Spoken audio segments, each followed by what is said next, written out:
آج ہماری اس بات کو تسلیم نہ کرنے والوں کہ اکیلا قرآن اور نبی کی حدیث کافی ہے ہدایت کے لیے، یہی نور ہے، اس بات کو تسلیم نہ کرنے والوں، کل قیامت کے دن پتہ لگے گا کہ تمہارے پل پلڑے میں ہدایت ہوگی، کدوری ہوگی، عالمگیری ہوگی، تم اپنے ایمان کے اقوال کو اٹھا کر لاؤ گے اور پر رب اٹھا کر ان چیزوں کو تمہارے منہ پر دے مارے گا۔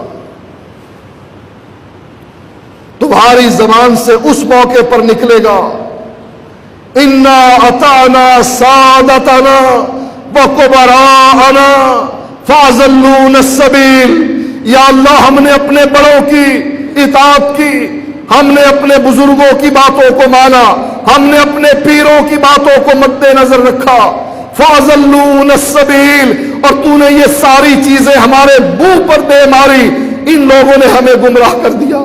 اے کاش اطعنا اللہ و اطعنا الرسول، میں دنیا میں اللہ اور اس کے رسول کی اطاعت کرتا تو یہ برے دن مجھے دیکھنے نصیب نہ ہوتے۔ کیوں توبہ کی جائے؟ حل ہے ہر چیز کا، ہر مشکل کا حل ہے توبہ میں۔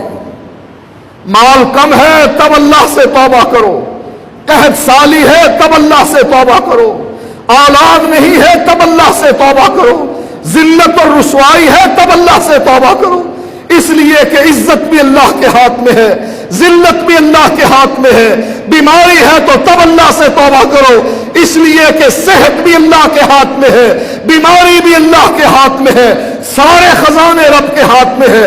توبوا الی اللہ توبۃ نصوحا، اللہ سے توبہ کرو، اللہ تمہارے گناہوں کو معاف کرے۔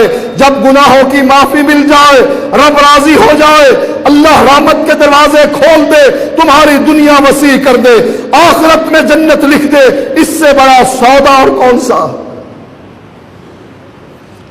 اور اگر توبہ نہیں کرو گے رب کا کوئی نقصان نہیں، نقصان اپنا ہے، اپنے آپ پر رحم کرو۔ قوا انفسکم واہلیکم نارا۔